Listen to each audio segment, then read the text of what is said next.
In the Northlands, the dead did not rot, they sang. When the ground claimed a body, it did not keep it in silence. Bones, cleaned by time and frost, learned the old music of the world. Low, resonant tones that drifted upward through soil and snow. The songs braided grief with memory, warning with blessing. Every village was built with listening posts, stone hollows where the living bent their ears to the earth and learned who they had been and who they must become. The elders said the singing kept worse. Ice asleep. Asha had been taught to listen before she learned to speak. As a child, she lay flat on her stomach at dawn, cheek pressed to frozen ground, breath fogging the air while the choir hummed beneath her thousands of voices layered like sediment, patient and eternal.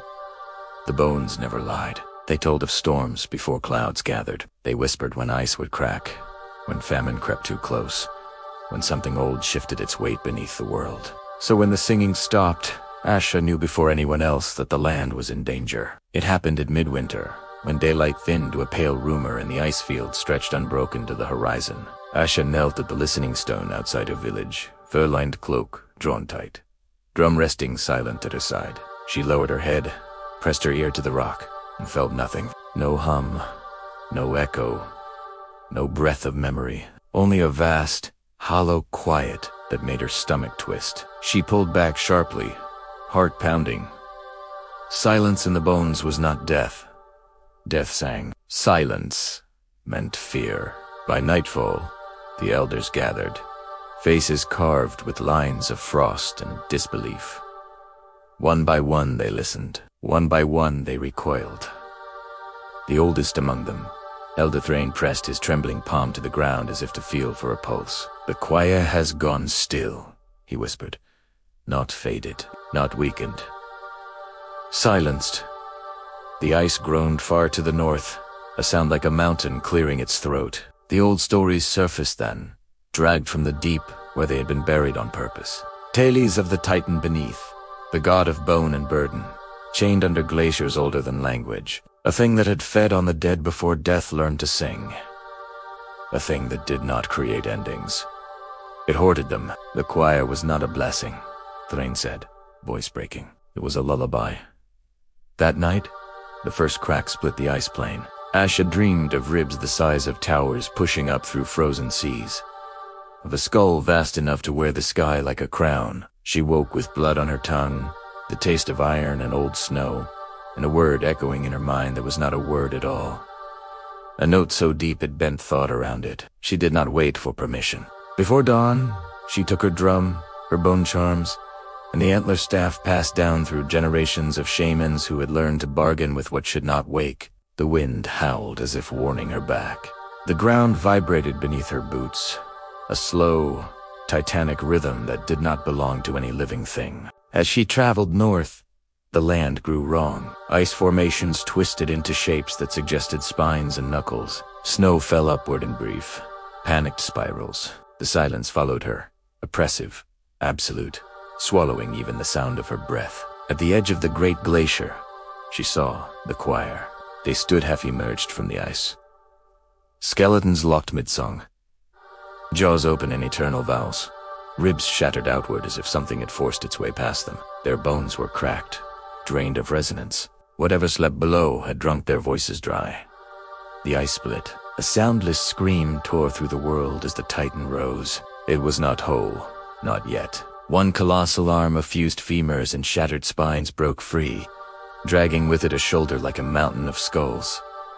Its form was a cathedral of remains, mortared together by ancient ice and divine hunger. Empty sockets burned with a pale, frozen light.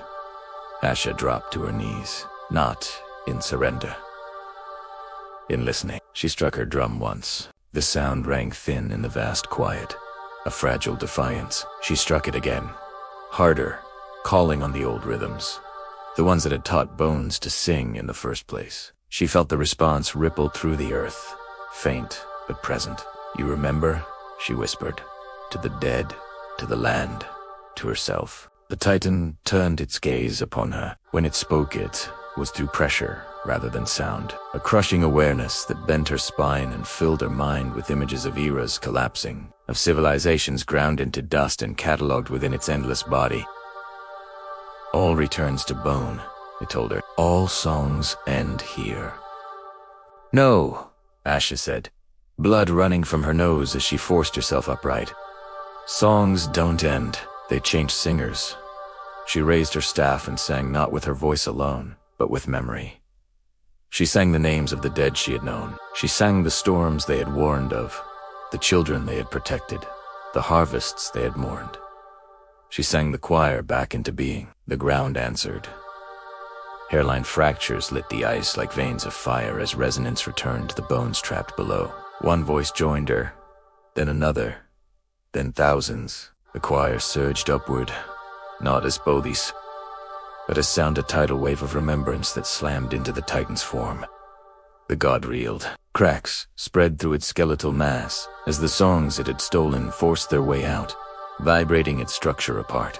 The Titan howled, not in pain, but in loss, as its hoarded silence was broken, its dominion challenged by what it could never fully consume. With a final, thunderous collapse, the ice sealed itself again. The Titan sank, bound once more by harmony rather than chains. When the world stilled, Asha lay in the snow, breath ragged ears ringing with the after-echo of a choir reborn. By spring, the bones sang again. The villagers rebuilt listening stones, stronger this time, etched with Usha's name, not as a savior, but as a reminder that even gods of endings could be undone by memory. That silence was never empty, that the dead sang, not to be feared, but to keep the living awake. And far beneath the ice, something ancient slept, not dreaming of dominion, but of music it could never fully silence.